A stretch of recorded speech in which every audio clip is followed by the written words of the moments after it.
So I've started the recording and I'm going to call this meeting to order at 5:31. And we're going to start with the territorial acknowledgement. So we respectively acknowledge that the SFSS, there's Dave, is located on the traditional unceded territories of the Coast Salish peoples, including the Musqueam, Squamish, Tsleil-Waututh, Coquitlam, and Katzie nations. Unceded means these territories have never been handed over, sold, or given up by these nations, and we are currently situated on occupied territories. And so we'll start with a roll call, and I'll start with myself. I'm the counselor for gender studies. My name is Devin Butterworth, she, her, hers pronouns, and all of my access needs are met. And we're moving on to the counselor for computing science. Hello, my name is Ryan. My pronouns are he, him, his. All my access needs are met. Great.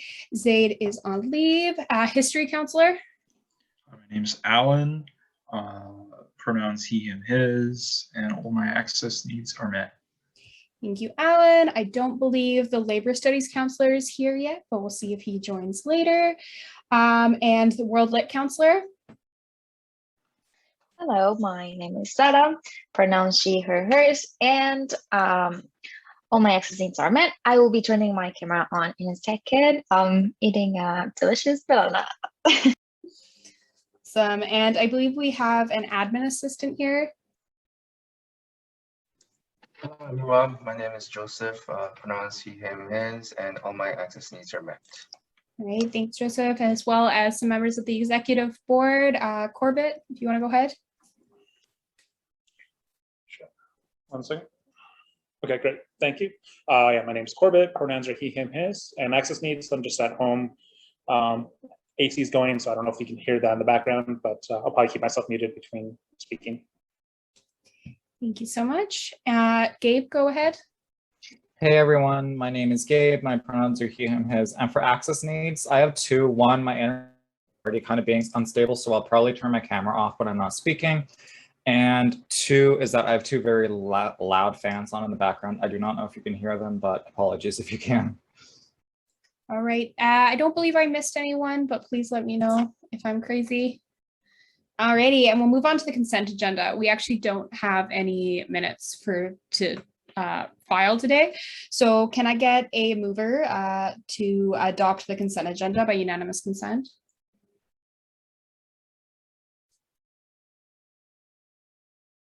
Can I please? Oh, sorry, I'll move. Okay, and can I, Alan, did you want a second? Yes, please. Okay, awesome. So the consent, and I'm seeking unanimous consent. Any objections, please unmute yourself. Alrighty, the consent agenda passes with unanimous consent, and we'll move on to the adoption of the agenda. Can I get a mover? History. Okay, thanks, Alan. Can I get a seconder? Second. Thanks, Ryan. All right, and I'm going to make amendment to move 7 in camera to be number 6. So move it above discussion items, just because we have Corbett and I think Gabe as well here today to discuss that. And I want to, it might pertain to our discussion items later. Can I get a seconder for that? I'll second. Okay, perfect. Seeking unanimous consent. Does anyone object to this change? Alrighty, seeing no objections, that moves. So back to the main motion. We are just to be clear, we just moved number 7 to number 6 and number 6 to number 7, just changed them around. So be it resolved to adopt the agenda as amended. Can I get a seeking unanimous consent? If you want to abstain or object, please unmute yourself.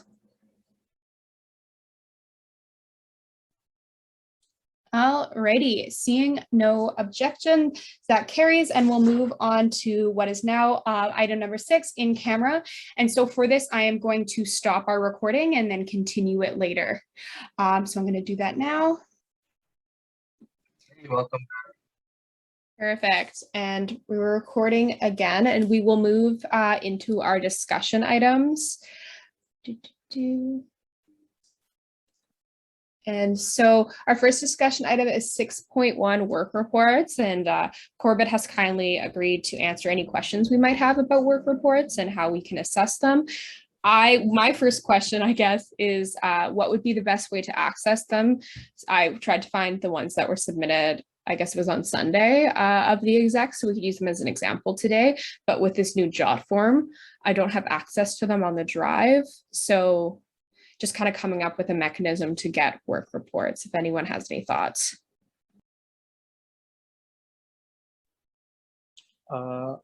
So yeah, because before the job form, we just had it in different folders and on a Google Drive, and so you could just share that folder access to anyone.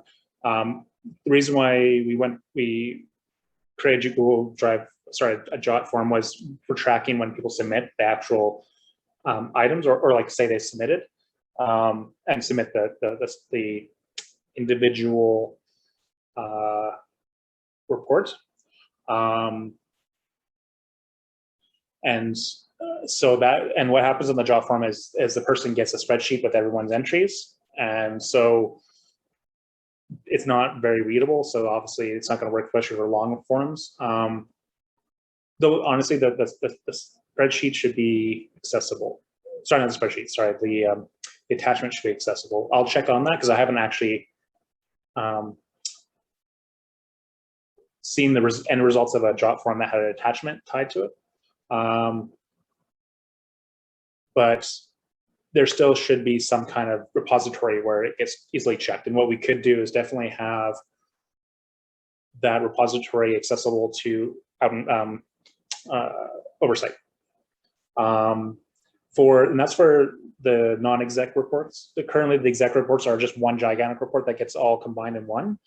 And that's just from how we did it the last number of years.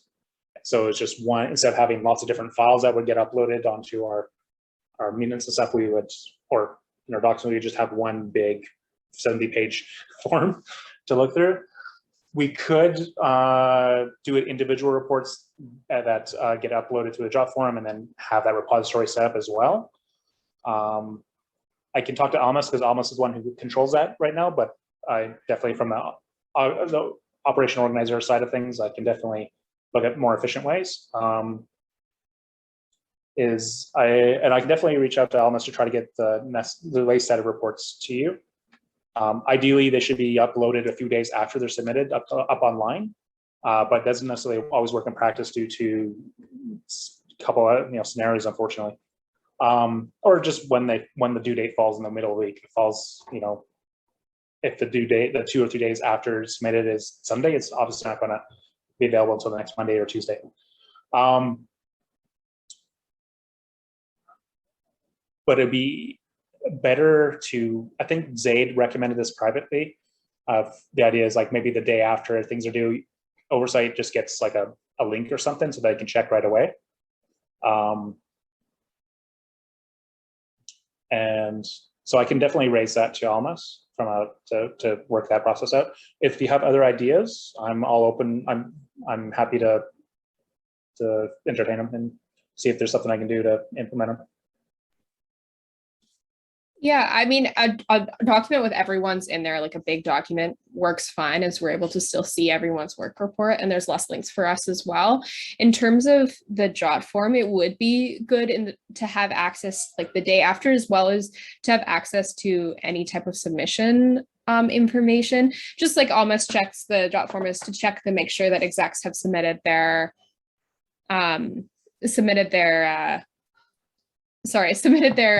work reports in the right time, as well as noted in the council policies, execs are also required to submit them by 11:59 on the day that they are due. So that would be awesome. I don't know if anyone else has any thoughts. You can either put your hand up or list yourself. Ryan, go ahead. So I know with like the change of how work reports, so we've moved away from Google Drive. There's like something is going to change in how we can, like, I guess, file and receive those. But I know specifically, like with the email for work report due dates, it's like, hey, if you think your work report will be late for any reason, please email me.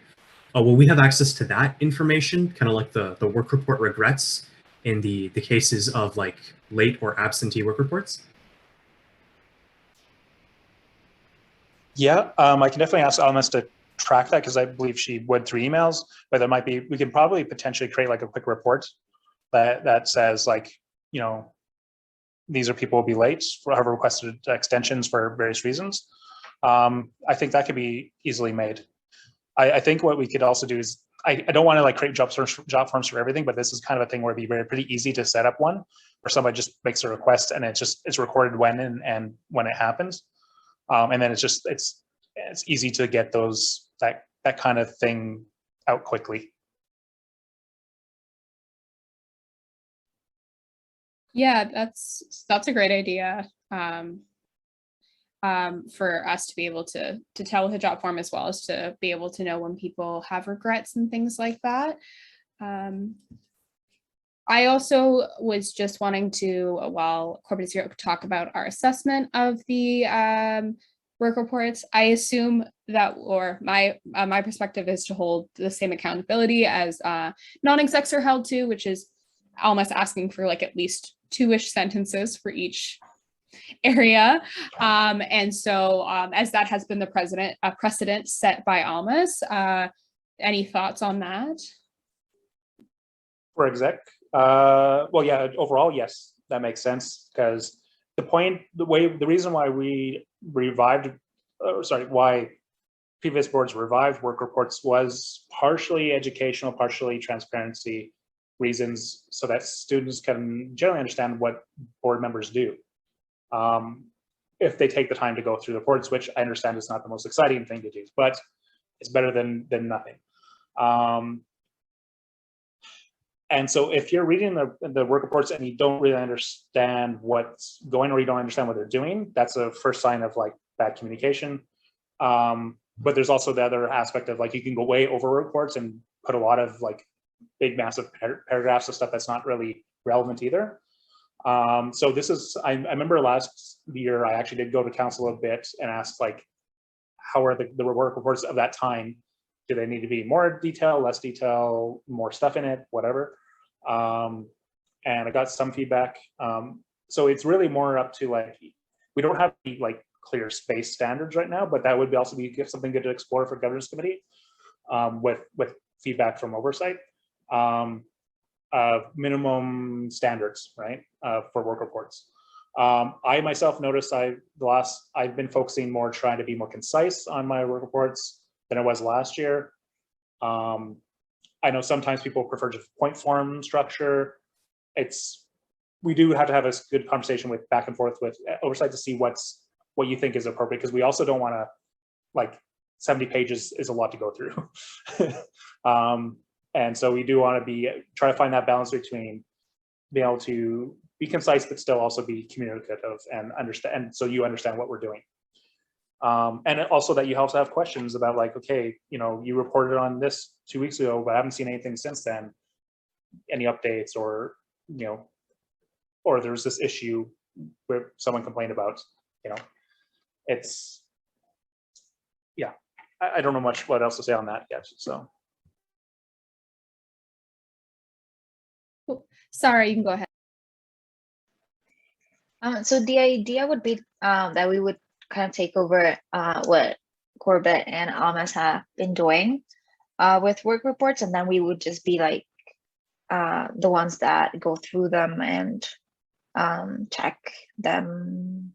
That's the idea. Yeah, because like there is a policy on what's supposed to go in work reports now. It's more detailed than it used to be, and that came out of the feedback we got when we were having the discussion about changing our stipend model, right? And because there was a lot of raised issues, a lot of counselors bringing up issues about like our current work reports at the time were not very standardized, and so some people had a lot of hours, some people had very few, and there was not, there was definitely room for improvement. And so things you could definitely be checking is following that, like comparing that with a policy. So have we fulfilled this around the 60 hours each period? Have we, are the hours that we're quoting from, say 2 different people attended the same meeting, are the how many hours they said that they attended roughly the same, or if there is a difference, is it because the person was late or were they left early or whatnot? It really depends on how detailed you want to go and how much tracking you want to do, and what you think is appropriate. Generally, the idea is like effectively, and you compare it to also what we're, and then you can also, sorry, I'm jumping ahead in my head. You could compare the policy to make sure that we're meeting those minimum standards of that we're filling out stuff around committee chair work, that we're doing, talk about administrative stuff, that what we're putting in there administrative is appropriate, that you think is appropriate. Meetings, all that, those kinds of, those 4 sections that we have now on each work report are there. And then you look into, you can compare also what we're working on with our bylaws, because we fleshed out our bylaws to have more description of what we're supposed to be doing and our roles. And if you can look and you say like, hey, okay, the bylaws say you're supposed to do XYZ things, but the majority of your work reports are not directly related. Or is that because you're taking on lots of extra projects for executive or from council being tasked with, or do you need to like focus more on your actual elected role, right? So you can look into that as well.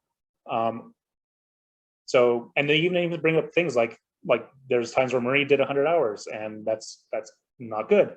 So there could be also asking questions of asking us of like, you know, what are you doing that you feel you're required to have to do that amount of work? Is there things that can be done so you don't burn out and stuff? So there's a couple different ways you can definitely handle this stuff as an oversight committee. And me as the person on the receiving end, then we have to be careful what I make my recommendations on, because I have to be arm's length from this, but that's how I would approach it, and that's how I've been viewing it as when I would fill out the work reports. I'm trying to follow within the bylaws and our policies around our roles and how we report them. That perspective is really helpful in how we assess the work reports. So thank you so much. One thing I wanted to bring up is I found when looking through the exec work reports today that you guys have an offshore hours tracking document. Sorry, what? Yeah, it has like the average hours worked. It's not filled out since June. Oh, sorry, that was from last year. I'm going crazy. Okay, never mind. No, there is one for this year. Okay. I think it's I started doing it last year as just on the side for myself. I was tracking through everybody's hours because I wanted to see how things change from term by term and stuff and see over the all average. So I believe I have it updated for all of last year, but I've been doing it for this year, but I've not been consistently doing it just because of, I do it as best I can. But generally, yeah, the same, and I can share that with you if you're curious to follow it as well. It's mostly because one thing we had discussed last week was doing a similar tracking sheet where we say like how many hours worked, did they submit work report? Yes. Did they meet, did the work report, was it sufficient? Yes. And so we can keep track of as a that checklist. Yeah, like we could develop one. So I was just curious if that was something that you guys were already doing, or I'd be happy to share that with you guys. I don't believe we've done that. I can check with Alma if she's made anything herself. Okay. I've made my own trackers just for my own interest, and some of those I've shared with her, and or made in when I was heading out of the role. But I can check if she's done her own, especially around her checking the council submissions and stuff for monthly reports now, to see like who has filled in hours, who hasn't. I believe she was working on something like that, but I'll double check with her. You can also directly email her too, because as oversight committee, just asking her to how she's tracking and doing her role as VP Finance and Services related to tracking people's timesheets. Yeah, I can definitely reach out to her. An example and like to compare would be awesome. Does anyone else have any thoughts about work reports? I know that we haven't had a chance to go through any quite yet, and hopefully next week we can do so. But any thoughts? Oh, Sarah. It's a little bit off topic, but I was wondering what we could do in terms of reducing the XX workload, because like I think that's really important to avoid burnout, and that I like working too much does not do very well for mental health. So I think it is important, but I don't know if we can do something. So it's a little bit off topic, but if anybody has any ideas. I think personally, maybe an idea would be if we are seeing consistent overworking, that maybe that's something to bring to the governance committee for, hey, the jobs that have been set out maybe aren't working, or there's a gap somewhere that all these execs are working over the hours. Is there anything that can be implemented? That's just a committee that I could see helping. I don't know if there's any other suggestions, but I definitely think keeping track of hours and average hours will be important as well, and not just thinking underworking, but also overworking.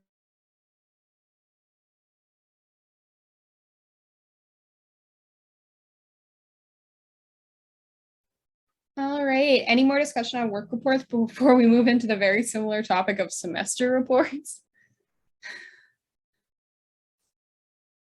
Alrighty, seeing no more discussion, I'll move into 6.2 semester reports, which I'm sure all the execs are super excited about writing.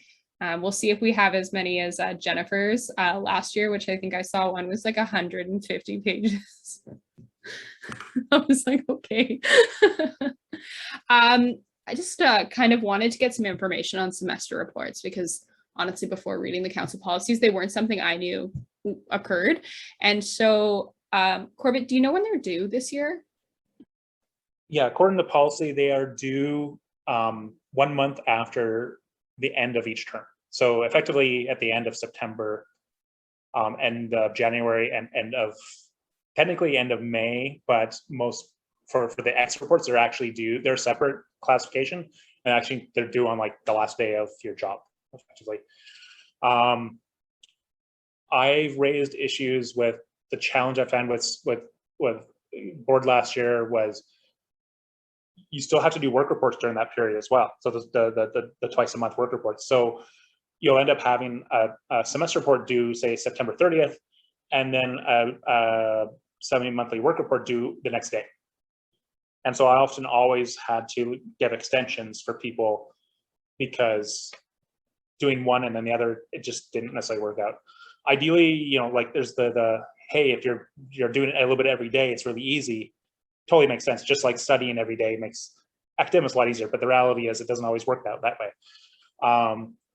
And so I've pitched some ideas around merging stuff around, but there is trade-offs with doing that process. Like instead of having like basically your last instead of having you a month or so due for the work report, you just for the semester report, you just make it due, replace your last work report. Sorry if I might muddle that through. Let's restate that. So instead of say having the semester report due and for September 30th, you have it due for August 31st, and it replaces your 2-week or your semi-monthly work report. However, if you do that, then you tend to miss all the stuff that happens during those 2 weeks and aren't effectively reported, and end up just being an even longer report. So I don't have a solution. We haven't found a solution yet for this.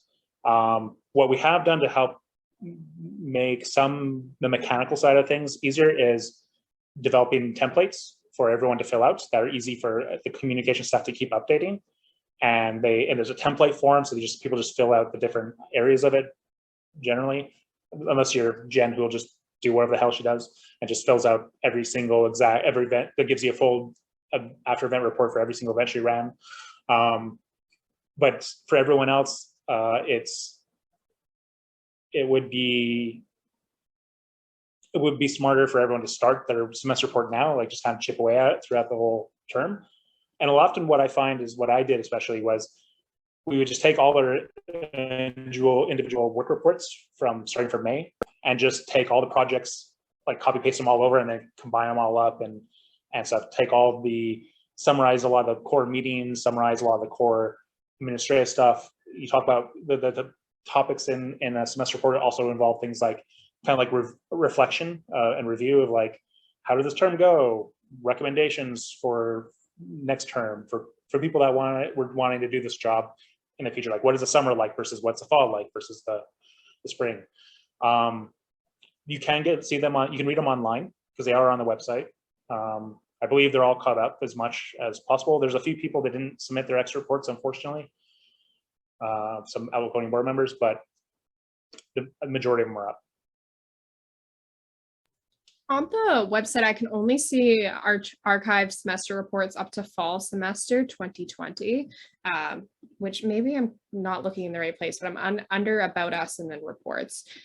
I will check. Maybe as well as they're there all haven't been work reports updated for a little bit as well. So I don't know if that was just a miss or I'm looking in the wrong area, but still so for semester reports, would the ones filled out by last year's exec be the same format? Currently, yes. Well, we have the same template. We can, if there is a request to have more stuff into it, we can do so. Just answer your earlier question. The spring, you have a summer work report, a fall report, and the spring was actually the extra report. It changes to an extra report, and then you just do a summary for like the whole year. So the extra report is on a different set of links on the website within the About Us. That makes a lot of sense, actually. Yeah, but the structure for the summer and spring, I believe, is the exact same template as so if you want to go through the categories and you think there's additional stuff that should be put in that you think would be helpful, please let us know. One thing is the semester reports and the extra reports have much more stiffer financial consequences for not completing them on time. And so that is something that definitely Oversight can work on helping us enforce. Yeah, definitely. That was something what we discussed. Obviously, allowing for if there's any outstanding circumstances to submit a need for an extension, but also being able to, maybe same with work reports, being able to know that those were submitted on at the right time. Does anyone have any questions about semester reports? I know it's not something that we've really talked about as Oversight yet, but any preliminary questions, I'll make sure that we have a discussion later on where we can really go through them and see what we'd like to see or if they're sufficient. But while Corbett is here, does anyone have any questions? So it's sort of a year in review if it were for a semester, right? So it's sort of checking on the accomplishments, but also the work that's been done, sort of a summarization of the work reports of that period, right? Yeah, they can be. They're a combination of, yeah, summary of what was accomplished, but also, and then also some reflection and recommendations. Pain points is one item where it's like, what was difficult for me to get my things done this term or this year, and recommendations for people that were wanting to run again, run in this position, or just general knowledge, or even for the future board or council to work on, say there's some logistics challenges or some better, any number of things. Yeah, that makes sense. Yeah, that's all right. So that one of the key things that would be sort of not only a review, but also personalization, and also how the role could be possibly, I guess, improved depending on areas of difficulty during that work period. Yeah. Okay. Thank you.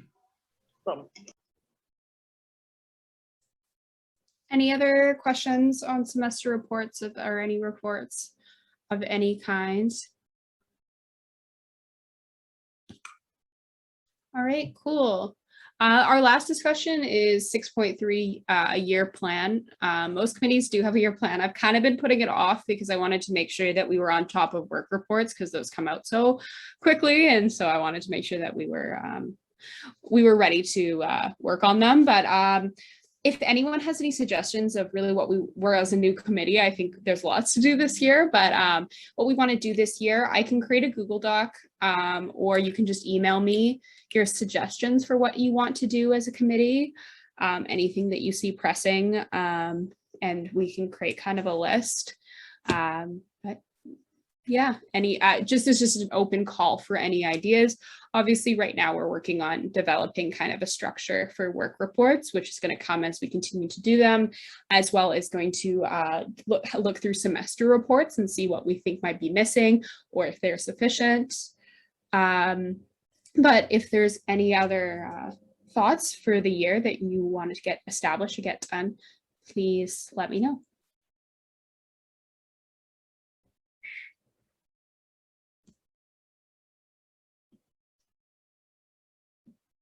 All right. If no one has any ideas now, that's fine.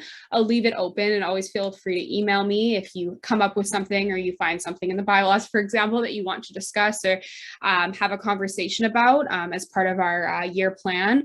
I think a lot will come up as we trug along this year as the new committee.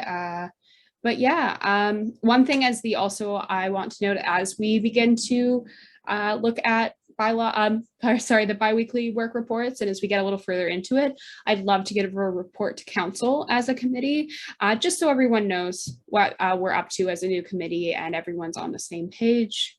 So if anyone else has any thoughts on that as well, that would be great. But if there's no discussion, I can move on to announcements, number 9 there. And that's the next meeting will be on August 17th at 5:30, giving us a 2-week break. I know we're going into exams for a lot of people, and we've had 2 meetings in a row. If this doesn't work for you, please let me know, and I will send out a new meeting request on Let Us Meet. Alrighty, and then we can move into adjournment. So be it resolved to adjourn the meeting at 6. Oh, Sarah, go ahead. Sorry, real quick. Just as an announcement, I'll be traveling to Canada next week.